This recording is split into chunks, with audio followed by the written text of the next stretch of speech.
One question we ask everybody is to recommend 5 albums to a kid out there. So a kid that's like, we'll say 13, 14, a time when music is very influential. It's going to change maybe your direction. Okay.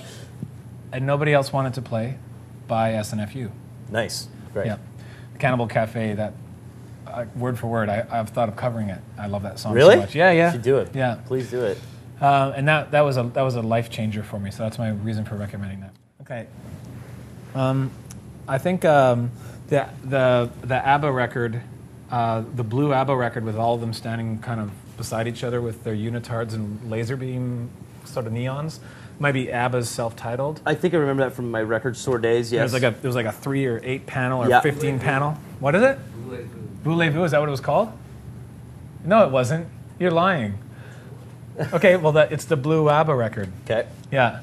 That's a big jump, SNFU to ABBA. Well, yeah, because that was that's when I really heard pop music. Yeah. Like I was really introduced to instantly just being grabbed. What the fuck is that? You know, everything they did was just so instant. You know, granted, it's just there's not even a remnants of a horse anymore. It's been beaten so much, it's just so fucking just turn it off. But when I first heard it, I remember being so excited.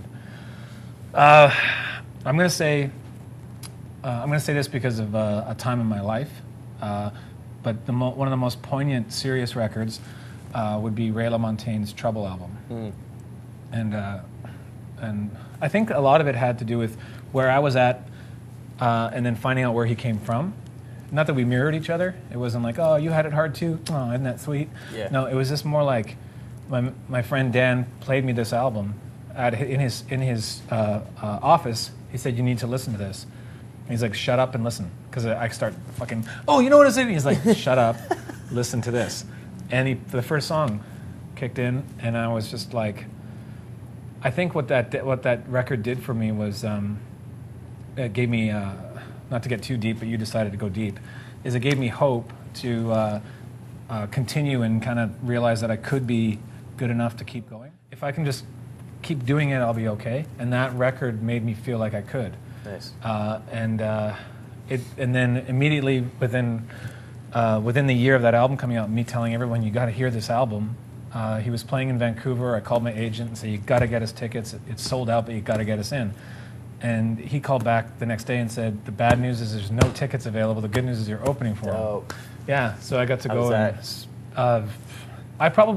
I was like the hyper wind-up dog that jumps over the big dog down the street. You know, like, where are we going? What do you want to do? Hey, skip it 3 hands. You know, like, I was fucking I was pinned on 11, just blowing my load in my show, which my fans kind of like, you know, beat the shit out of the guitars, sing loud, not much for dynamics. iBreakstrings.com. Yeah, so I was living up to that, you know, and I was really wanting to impress him, whereas, you know, I shouldn't have worked so hard on trying to impress him. Thinking too much. Yeah. But he really loved it, because he's the opposite.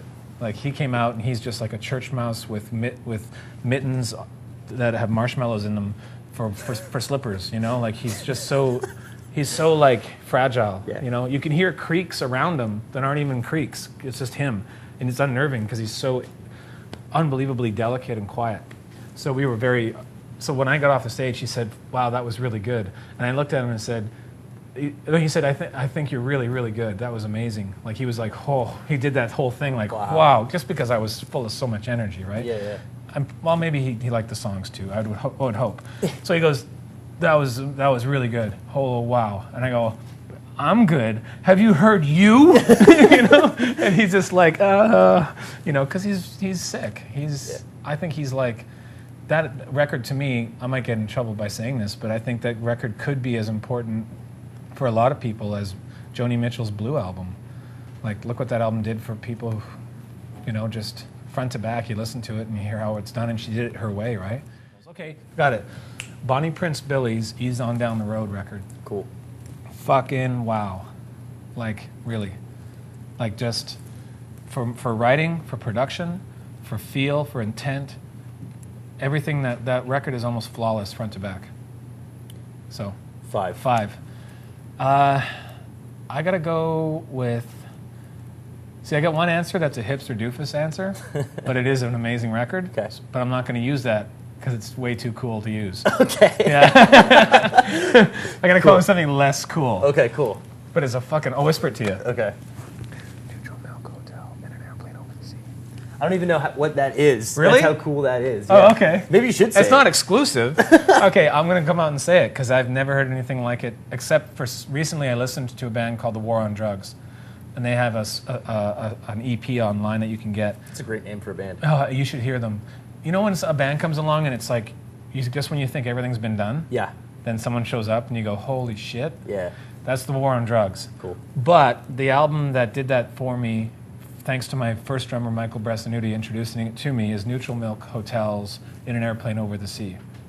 Explain this record. It's like, it's one of those things that if they should, it's almost like if there was only one copy of it ever, that's how beautiful and valuable it is. Granted, it's good they press lots of copies of it so people can hear it. It's noise. It's unconventional. Jeff Mangum, I believe is his name, is the lead writer-singer. I think it's something that represents a true artist doing everything their way. Some of the words and stories get a little bit convoluted and a little bit deep and strange. Like it gets hard to be obvious, you know? Mm-hmm. But songs like Ghost, if you put that song into a decent stereo and just turned it up and listened to it, didn't flick, didn't like 30-second it and jump around, just fucking listen to it. Let it go in the wild. Oh, it's a heart-stopping record.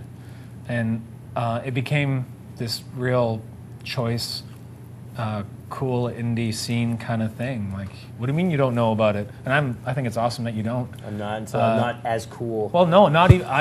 I'm less cool than you are. I think because I wasn't going to tell you it. That makes us all. But that In an Airplane Over the Sea, and there's a really wonderful place in Toronto called the Communist Daughter, and it's a very small 12-seater owned and operated family, wife and husband and wife, pickled eggs. They got NS10s for speakers because they're serious about music. And I'd asked them, did you name this after the song off that record? And they're like, yep. Oh, yeah? So, yeah, in town, Toronto, where this is airing, I guess. Well, we're across Canada. You're all good. Oh, we're yeah, on the internet, too. Come to Toronto and go to the Communist Daughter, even though it's so small that hopefully you can't get in. Because that would be walk by it. That'd be good business for them, you know? Yeah. And that's my fifth record, I think, for sure. Cool. Last question. What about? Oh, sorry. Yeah. And I immediately started putting overdrive pedals on my acoustic guitar, even more so than I did before. After hearing it. Sorry, I did. Okay, I had overdrive pedals on my acoustic for a few years, and then I heard that album, and I was reaffirmed that it's okay to do. To do it. Even though everyone said stop doing that. Okay, cool. And I was like, fuck it, I have to do it more. So I got like a Tube Screamer and then also a Voodoo Lab one, and they run at the same time. So it's really gross. And my front house guy is like, he hit his pedal again. You're getting very techie for me right now. Yeah, it's. I love intense, aggressive volume in something beautiful. Nice. There. I can get down with that. Yeah, and what did you say? It's like you're not so much like you're like my Dan said that you're like a running saw through a love song.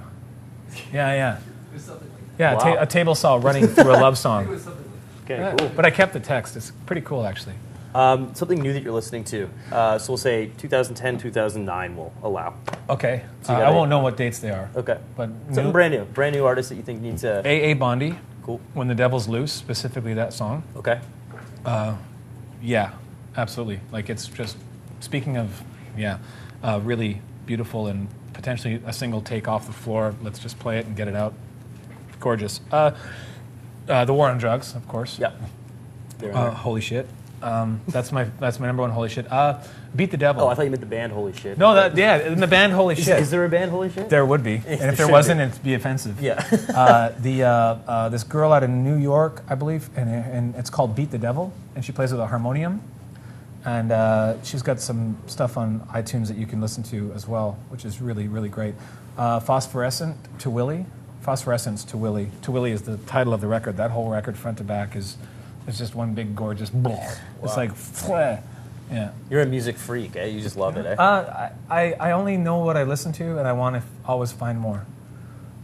So I just It's a great time to find more music. This is definitely it is. That's a bonus too. There's a lot more weeding going on though. Yeah. There's a lot more to weed through. Yeah, it's true. I guess the playing feels maybe a little bit more level. Yeah. Do you know what I mean? Like you'll have your massive band will have a MySpace page, but your crappy band will also have one, you know? That's the fairness. Yeah. The beauty of finding a diamond in the rough like Liz Durrett, you know? Like, I wouldn't have found her without the Tube. You know, who call it what it is. And then Passion Pit, they have a song called The Reeling. Yes. Yeah. When I first heard that song, it was just like ABBA for me, even though they're not like ABBA. No. I was just like, gink, whoa. They're look at me, very catchy. Yeah. You have another song, I think, The Ocean. Okay. It's pretty catchy, too. I'll check it out. Yeah. So, yeah, I can go on for days, so I'll stop. Cool.